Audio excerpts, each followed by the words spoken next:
want him to just say it the right way, to use the correct way, because it, would be in a publication and would have a readership. So English is a language that has evolved over thousands of years, just like Thai has evolved over thousands of years. So what was the correct way of saying it maybe 50 years ago sometimes changes. And this is one of these cases where the correct way is used, well, the incorrect way is used just as much as the correct way is used.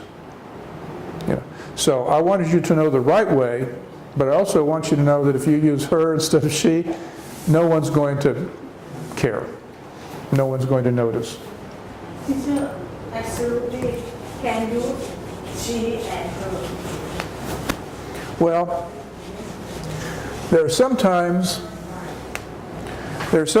when if you used her instead of she or she instead of her, it would be very noticeable. And people would think that, well, you don't know how to speak English very well. And there would be some times when, like I just showed you, no one would really notice.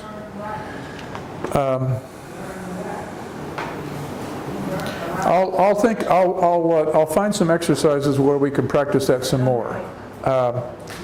The rule is we use she or he or they when we're referring to a subject. We use her or him or them when we're referring to an object.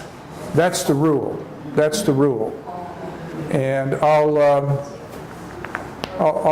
if I can't find an exercise, I'll make one up so we can practice that a little bit more. Okay? Number 9. Okay. The teacher who I like best is Miss Smith. Okay? This is the same thing.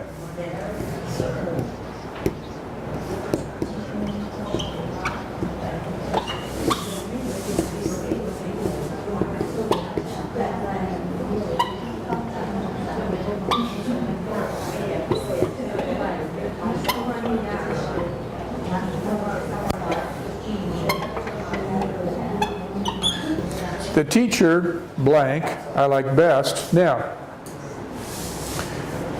you will hear a lot of people say, whom? And you'll hear just as many people say, who.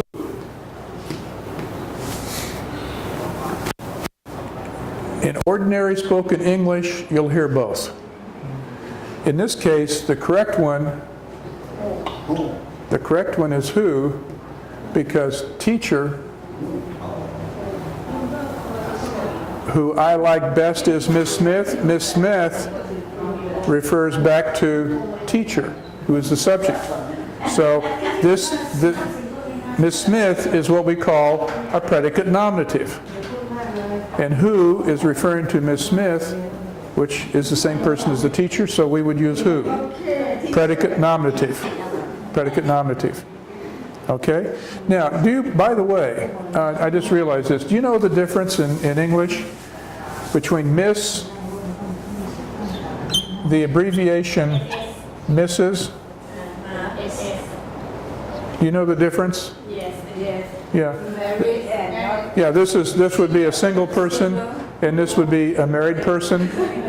And sometimes in English, you will see the abbreviation M.S., which just means either way, that like if you wanted to sign your name and you didn't want to indicate whether you were married or not, you would just say M.S. period. If you wanted to make it obvious to people that you were not married, you would say Miss. Or if you wanted to make it clear to people that you were married, you would say Mrs. Either way. Someone don't want to tell anyone to know about your status. You're right. You would say MS. Okay. Well, let's take a break, and then we'll come back and we'll do some more irregular verbs. And I will come up with another exercise to where we could practice he, her, he, him, they, them, so we can get that right.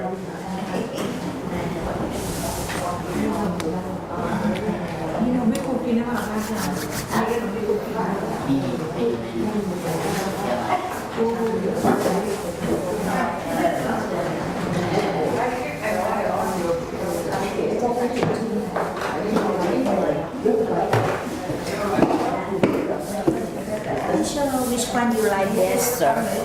Which one you like best? Oh, what is this? I don't think I know what this is. Schweppes, soda. Oh, Schweppes? Oh, I like Coca-Cola. Oh, you like Coca-Cola? Yeah.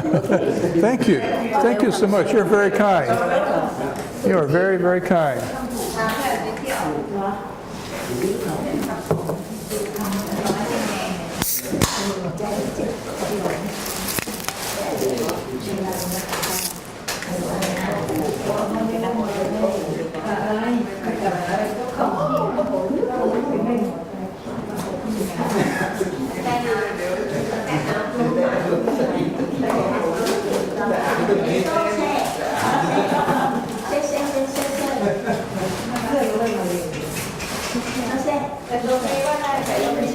How do you pronounce M-I-S-S and N.E.S.C?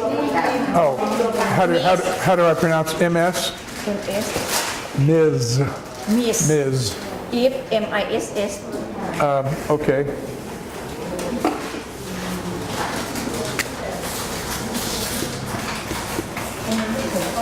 Miss. Miss. Miss. Mrs. This is pronounced Mrs. Mrs. And then this is pronounced Ms. Ms. It's the same. Yeah. I think the same. Miss. Miss is.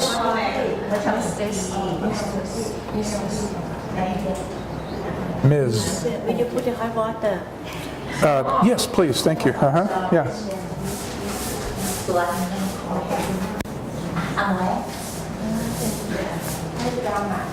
เว้นเอาไปอันนึง Teacher, sir. Oh, thank you. I'll have one of these. Thank you very much. It takes more, sir. Oh, no, this is Some good. more, sir. Oh, this is good.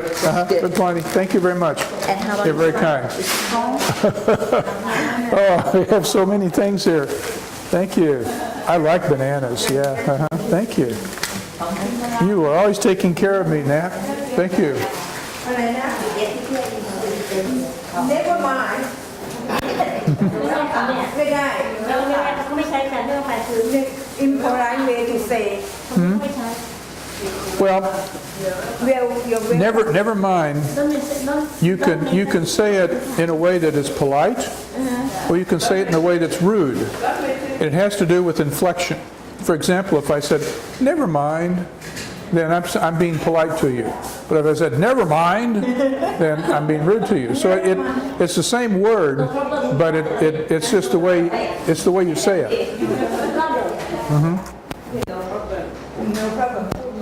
No problem means that, you're laid back. You're okay.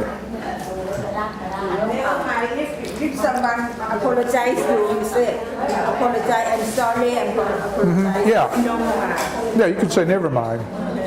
It's okay. In Spanish, the way you would say that, like for English, we would say, never mind, or it's okay.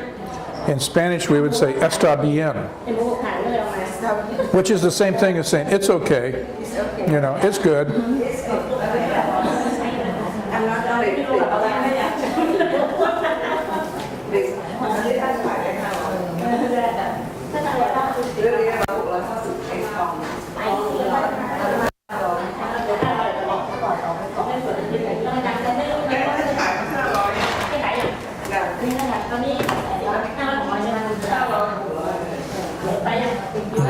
How about your trip? I had a wonderful trip. I found it most interesting. And I just had one day. So I saw maybe 6 or 7 of the temples, And you know the one that I found the most interesting? I think I found Bayonne very interesting. And then the other one, Angkor Wat, of course, was just so vast, so enormous. And I enjoyed the reliefs, the sculptures on the walls with the scenes of, which I presumed were like hieroglyphics in Egypt, where they were like the histories of different eras.